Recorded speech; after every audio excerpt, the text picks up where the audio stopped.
Speaker के खत के बाद कौमी असम्बली में पार्टी पोजीशन तब्दील। पीटीआई अरकान सुन्नी इत्तेहाद का हिस्सा है। कौमी असम्बली सेक्रेटरीट ने नए पार्टी पोजीशन जारी कर दी, जिसके मुताबिक पीटीआई के 80 अरकान को सुन्नी इत्तेहाद कौंसिल का रुकन जाहिर किया गया है। कौमी असम्बली सेक्रेटरीट की जानिब से जारी बयान में नून लीग पीपल्स पार्टी JUI से वापस ली जाने वाली नशिस्तों का पार्टी पोजीशन में जिक्र किया गया है। नई पार्टी पोजीशन 18 सितंबर को जारी की गई। एलामिया के मुताबिक हुकूमती बेंचेस पर कौमी असम्बली में मुस्लिम लीग नून 110 और पीपल्स पार्टी की 69 नशिस्तें हैं, जबकि MKM पाकिस्तान की 22, काफ लीग की 5, IPP के 4, मुस्लिम लीग ज़िया, बलोचिस्तान अवामी पार्टी और नेशनल पार्टी का एक रुकन है। सेक्रेटरीट के मुताबिक मुस्लिम लीग नून को 15, पीपल्स पार्टी को 5 और JUI को 5 मखसूस नशिस्तें दी गई थी। ताहम मखसूस नशिस्तें गिनती में शामिल नहीं है। कौमी असम्बली में अरकान की तादाद 23 मखसूस नशिस्तों के बाद 313 है। खाली और मतनाज़े 23 नशिस्तें PTI को देने के बाद तादाद 336 हो जाएगी।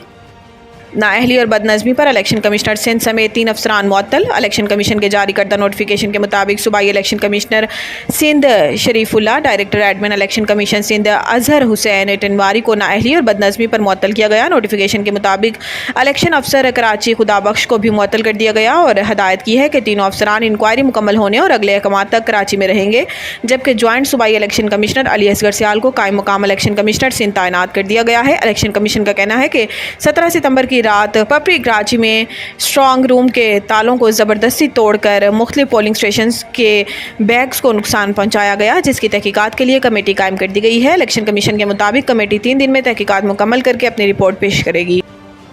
विफाकी काबीना ने सुप्रीम कोर्ट तरमीमी प्रैक्टिस एंड प्रोसीजर ऑर्डीनेंस मंजूर कर लिया। ज़राए के मुताबिक विफाकी काबीना ने मुसवदे के मंजूरी असम्बली सर्कुलेशन के जरिए दी। प्रैक्टिस एंड प्रोसीजर तरमीमी ऑर्डीनेंस 2024 पर सदर से जल्द मंजूरी का इम्कान है। तरमीमी ऑर्डीनेंस 2024 के नफाज से अदलिया में जो भी कार्रवाई होगी इसका मुसवदा तैयार होगा, जबकि अदलिया की कार्रवाई अवाम के लिए दस्तयाब होगी। Supreme court practice and procedure तरमीमी ऑर्डीनेंस 2024 का मकसद अदालती अमल में मजीद शफाफियत लाना और प्रैक्टिस एंड प्रोसीजर एक्ट 2023 के तहत एक कमेटी तश्कील दी गई थी। मुकदमात की मेरिट पर समाअत और निपटाने को यकीनी बनाने के लिए कमेटी के अंदर बेहतरी लाई जा रही है। नए तरमीमी ऑर्डिनेंस के तहत कमेटी के किसी रुकन की अदम दस्तयाबी पर चीफ जस्टिस किसी मुअज़्ज़िज़ जज को कमेटी का रुकन नामजद कर सकते हैं।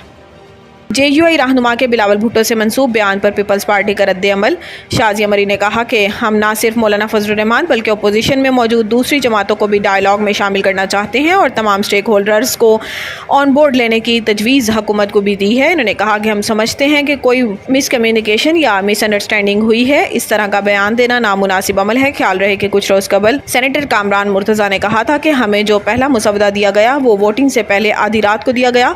कामरान मुर्तज़ा का कहना था कि इससे थोड़ी देर बाद ही बिलावल भुट्टो तशरीफ़ ले आए। बिलावल भुट्टो के सामने तहफ़्फ़ुज़ात का इजहार किया तो इन्होंने कहा कि मुझे भी तहफ़्फ़ुज़ात थे लेकिन मजबूरी है। इन्होंने कहा कि हमने बिलावल से कहा कि आपकी मजबूरी होगी, हमारी मजबूरी नहीं है।